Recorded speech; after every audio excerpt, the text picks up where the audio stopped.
ইতিমধ্যেই আপনারা জেনে গিয়েছেন আমাদের এই ফ্রি ফায়ার গেম খেলা ছেড়ে দিয়েছে রাইজ স্টার এবং জ্ঞান গেমিং। আর এর পিছনের কারণ হচ্ছে গেমের মধ্যে হ্যাকার। চলুন আজকে এই সম্পর্কে কিছু কথা বলা যাক এবং কিছু ব্যাপারে সমাধান করা যাক। প্রথমেই বলি, একজন গেমার কি চায়? একজন গেমার চায় তার পছন্দের গেমটা খুব সুন্দরভাবে উপভোগ করুক এবং সুন্দরভাবে তার গেম প্লে স্কিলটা ইমপ্রুভ করুক। বাট সেটা আমাদের এই ফ্রি ফায়ার গেমের মধ্যে এখন আর হতে পারতেছে না। আর একটাই কারণ, সেটা হচ্ছে হ্যাকার। সেকেন্ড, একজন হ্যাকার কিভাবে আরও 10টা হ্যাকার জন্ম দেয় চলুন দেখে নিই। একজন হ্যাকার যখন গেম প্লে করে তখন ভাবে হয়তো আমি একাই হ্যাক ইউজ করতেছি, কিন্তু ওই হ্যাকার 50টা প্লেয়ারকে যখন মেরে দেয়, ওই 50টা প্লেয়ারদের মধ্যে সাধারণ কিছু প্লেয়ারের মনের মধ্যে এইটা জাগে, ওই হ্যাকার কেন আমাদেরকে মারলো, আমিও এখন থেকে হ্যাক ইউজ করবো। ঠিক এইভাবেই একজন হ্যাকার আরও 10টা হ্যাকার জন্ম দেয়। ইভেন এই হ্যাকার গেমটাকে ইমব্যালেন্স করে ফেলতেছে।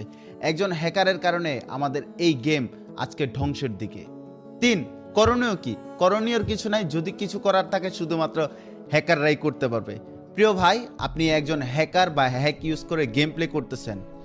আপনি ভাবতেছেন হ্যাক ইউজ করে গেম প্লে করে খুব উপভোগ করতেছেন। আদৌ কি আপনি উপভোগ করতেছেন? সত্যি করে বলুন, বুকে হাত রেখে বলুন। আপনি যখন সাধারণ প্লেয়ারদের মতো গেম খেলতেন তখন আপনার অনুভূতি কেমন ছিল? আর এখন বর্তমানে হ্যাক ইউজ করে গেম খেলতেছেন, এখনকার অনুভূতিটা আপনার কেমন? আপনি এই হ্যাক ইউজ করার কারণে আপনার বাবা মা অগণিত গালি শুনতেছে সাধারণ মানুষ থেকে। আপনি হ্যাক ইউজ করার কারণে আরও 10টা হ্যাকার তৈরি হইতেছে। তো প্রিয় ভাই, আপনি যদি এই ফ্রি ফায়ার গেমটাকে সত্যিই ভালোবেসে থাকেন, আপনি হ্যাক ইউজ করা আজকে থেকে ছেড়ে দেন।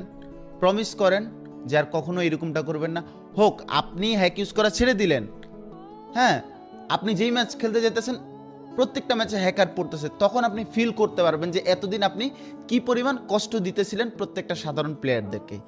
তাই আপনি আজকে থেকে যদি হ্যাক ইউজ করা বন্ধ করেন, হতে পারে আপনার দেখা দেখি আরও অনেকেই হ্যাক ইউজ করা বন্ধ করবে। আর এতেই আমাদের ফ্রি ফায়ার গেমের সমাধান কিছুটা হলেও মিলতে পারে। আমাদের এই ফ্রি ফায়ার গেমের মালিক, মডারেটর এবং ম্যানেজমেন্টের কি করণীয়? আমার দিক থেকে যদি আমি চিন্তা করি, প্রিয় ভাই, আপনার মডারেটর, আমি একজন অডিয়েন্স, একজন গেমার, একজন ইনফ্লুয়েন্সার হিসেবে সব দিক বিবেচনা করি। আমার মুখ থেকে আজকে কিছু কথা আপনাদের জন্য, সেটা হচ্ছে আপনাদের এমপ্লয়ার যত আছে, দরকার হলে আরও 4-5 জন এমপ্লয়ার অ্যাড করেন। প্রত্যেক দিন হ্যাক রিলেটেড যে প্রবলেমগুলো আছে এগুলা সলভ করার জন্য একটু ভাবুন।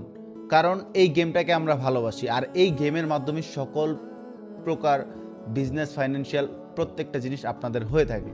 সো আশা করি আপনারা প্রত্যেকটা গেমারের দিকে দেখবেন, ইভেন আপনাদের গেমটাকে